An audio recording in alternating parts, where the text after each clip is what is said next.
A paz do Senhor Jesus, irmãos. Hoje nós estaremos falando sobre a alegria da salvação. Abram as Bíblias em Salmo 126. Estaremos lendo. Quando o Senhor restaurou a sorte de Sião, ficamos como quem sonha. Então a nossa boca se encheu de riso, e a nossa língua de júbilo. Então entre as nações se dizia: grandes coisas o Senhor tem feito por eles. Com efeito, grandes coisas fez o Senhor por nós, por isso estamos alegres. Restaura, Senhor, a nossa sorte, como as torrentes no Neguebe. Os que com lágrimas semeiam, com júbilo ceifarão. Quem sai andando e chorando enquanto semeia, voltará com júbilo, trazendo os seus feixes. Esses salmos, irmãos, ele faz parte de um grupo de 15 salmos de romagem, conhecidos também como cântico de degraus ou peregrinação. Eles eram entoados enquanto o povo israelita subia ao monte, subia a Jerusalém para adoração durante as festas religiosas. O Salmo 126 especificamente celebra o retorno do exílio e se divide em 3 momentos. Ele se divide em milagre do passado, a realidade do presente e a promessa do futuro. O primeiro ponto, o júbilo dos que sonham, do versículo 1 ao 3. Esse texto, ele se refere à euforia e ao mesmo tempo à incredulidade do povo experimentar a libertação do cativeiro babilônico. Era algo tão grandioso que parecia como um sonho para eles. Vocês imaginem um povo que foi levado cativo, perdeu a alegria de cantar, fora da sua terra, como descreve o Salmo 137. Eles deixaram as suas harpas penduradas nos salgueiros, eles choravam no rio da Babilônia, ali na margem do rio da Babilônia, estavam numa terra estranha, passaram ali por guerras, destruições, e saíram dali. Ali foram mortos crianças, velhos. E eles, quando recebem essa palavra, que eles retornariam para a terra deles, eles ficaram como quem sonha. Às vezes a gente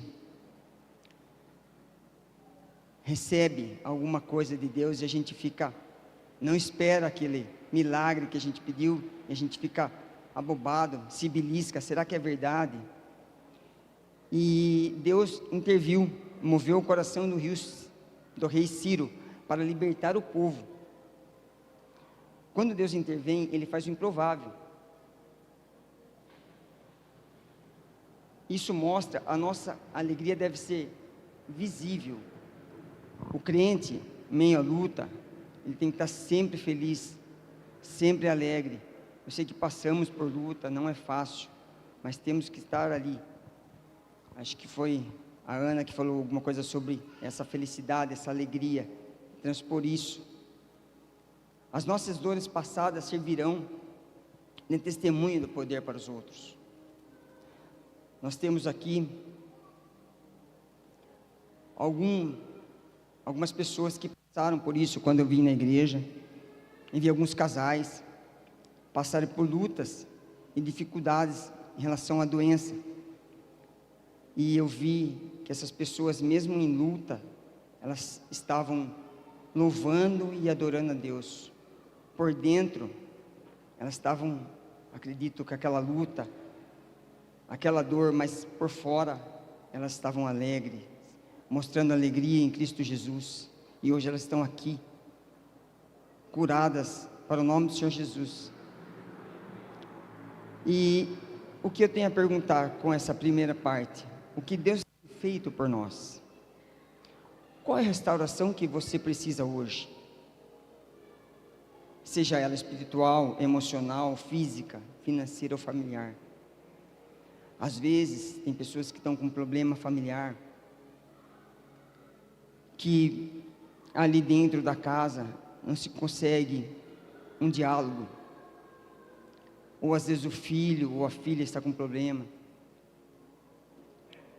Às vezes a financeira vem trazer também um problema na qual a gente se preocupa. Geralmente os homens que são provedores, eles se preocupam quando o alimento não está na casa. Uma emocional, isso tem tomado muita conta do povo de Deus.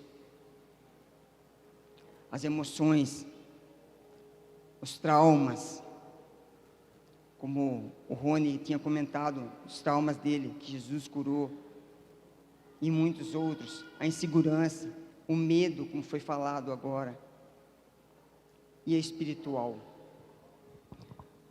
Como um dia o pastor Tiago estava pregando, e ele sentiu na oração que a igreja estava apática, espiritualmente. Mas por que isso? Devido às lutas. Eles estavam passando por lutas também. O segundo ponto é o presente. O clamor por restauração. Aqui nós temos um segundo pedido de restauração. Após aquela euforia, o início do retorno, o povo encontrou Jerusalém em ruínas, o templo destruído, e enfrentou oposição e escassez.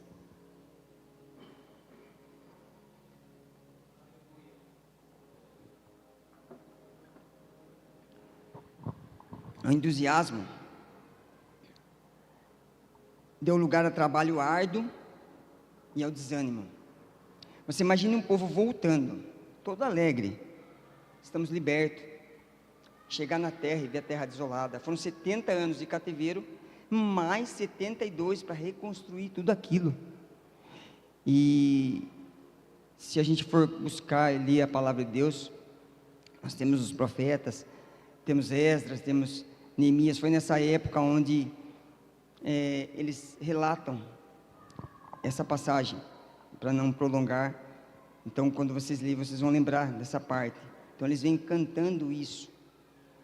Eles estão ali com aquela luta. Quem nunca teve uma luta de quando você quer fazer alguma coisa, seja na empresa, alguém está contra você, ou na família, você vai falar alguma coisa, a pessoa não, eles estavam querendo restaurar, mas começou as lutas, as perseguições, e como para mim, a pregação veio para mim também, porque eu passo por isso, todos nós passamos por negatividade, né, por pessoas não querendo que você vá para frente. E nós temos as torrentes. O Negueb era um deserto seco. O salmista pede que a restauração venha como águas que correm repentinamente pelo deserto, transformando a terra seca em solo fértil para o plantio.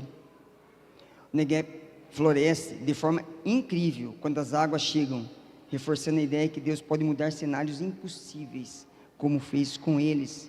Eles não acreditavam, eles estavam atônitos. E é maravilhoso porque ali no deserto do Negueb é 11 meses de seca e 1 mês de chuva. E essas águas descem, irrigando a terra. Isso me traz o Espírito Santo em nossa vida, regando a nossa vida, para que a gente levante de novo, e levante de novo para poder plantar a semente, mesmo com choro. A vida cristã não é isenta de lutas, irmãos. Após uma grande vitória, devemos orar para que o Espírito Santo inunde nossos corações, trazendo renovo para áreas que secaram em nossa caminhada. Por qual deserto você está passando hoje? a mordidão, a frieza espiritual. Às vezes, na caminhada da nossa vida cristã, a gente passa por esse momento. Há momentos que a gente pergunta: Senhor, o Senhor não está comigo? Eu oro, o Senhor não responde. E eu me lembro uma passagem que a minha esposa, ela, assim: Senhor, eu vou lá hoje, fala comigo. Mas não, Deus não fala comigo. Não falou, Viviane? Claro que Ele falou. Não mandou você orar para tal irmão, tal irmão, tal irmão. Plantar a sementinha. Então, qual deserto você está hoje? Se você hoje está frio espiritualmente, busque em oração, busque em jejum, busca na palavra. Se você está num deserto financeiro, busca a Cristo. E o terceiro ponto é o futuro, a promessa da colheita. Nós temos aqui no verso 5, o processo. A vida de fé envolve um processo de semeadura, que muitas vezes é doloroso e solitário. O choro não anula o trabalho. O agricultor lança a semente mesmo em meio à dor. A certeza, no verso 6, a expressão voltará sem dúvida, enfatiza que o resultado é garantido pelo Senhor. Nenhuma lágrima derramada na presença de Deus a semear amor, fé, o Evangelho é perdida. Às vezes, a gente ora, semeia na vida do irmão, a gente vai colher lá na frente. Às vezes, outro irmão colhe, como fala a palavra, um semeou e o outro colheu. Às vezes, seu irmão ora por você, mas quem colhe é ele. Então, que a gente semeie, mesmo em lutas, mesmo na hora da frieza, do desânimo, do cansaço, através das lutas do dia a dia, das lutas que eu falei ali em cima, na família, espiritual, emocional, que a gente esteja semeando, porque ali, quando desce aquela água, a terra fica pronta para receber a semente. E a nossa sementinha, que é a oração, é a busca, isso aí vai trazer para nós um fortalecimento para continuarmos a batalha. Estamos aqui finalizando os 3 pontos. O passado, que é a nossa conversão. Como diz o título, ficamos alegres como que sonha. Foi um tempo do primeiro amor, buscávamos a Deus com intensidade. Então, daquele jeito que aquele povo estava, lá destruído, nós um dia estávamos no mundo, largado, achando que estava arrebentando, como diz o Rony, que estávamos ali, mas aí chega um momento dessa vida, que a gente vê que a gente está precisando muito, estamos vazios de alguma coisa para preencher-nos, e Deus nos enxerga, nos vê, e nos chama, é Ele que nos escolhe, e quando Ele nos escolhe, a gente é chamado para o batismo. Que maravilha, primeiro amor, que delícia. Aí eu fico ali, entusiasmo, pregando, falando, trabalhando. Aí eu vou na igreja, eu entro, eu participo do ministério, eu participo de outro, eu vou na empresa, eu quero falar de Cristo, aquele fogo todo. E aí vem o presente, a nossa peregrinação. Aqui nós somos peregrinos nessa terra. Como eles eram peregrinos nessa caminhada, essa romagem. Então nós descobrimos o quê? Nós descobrimos o conflito entre o espírito e a carne. Ali a gente começa a ver, puxa, Deus me deu um presente aqui, me deu uma entrada, um petisco, que eu estou feliz, aí começa a caminhada, começa a santificação, E ali, como diz o pastor Felipe, né, o branco no escuro, o bege no escuro é branco. E quando a gente vai chegando mais perto de Jesus, a gente vai vendo quantas pintas pretas tem em nós. Só o sangue dele para nos libertar. E a gente começa a lutar contra todos esses defeitos nossos. Primeiro, a gente é liberto da bebida, da droga, da prostituição. Mas nessa caminhada, é como um jogo de videogame. A primeira fase é legalzinho, uma delícia. A segunda fase, e aí vai aumentando. Aí, pô, Jesus me libertou. Agora eu estou arrebentando. Aí daqui a pouco, você começa a conhecer a palavra, e você pisa na bola com a língua. Ai, Senhor, e agora? É a outra etapa. Vamos buscar, vamos semear, vamos orar, ler a palavra, mudar a mente. E aí vai aumentando essa intensificação. E há momentos que a gente fala, Senhor, será que eu sou salvo mesmo?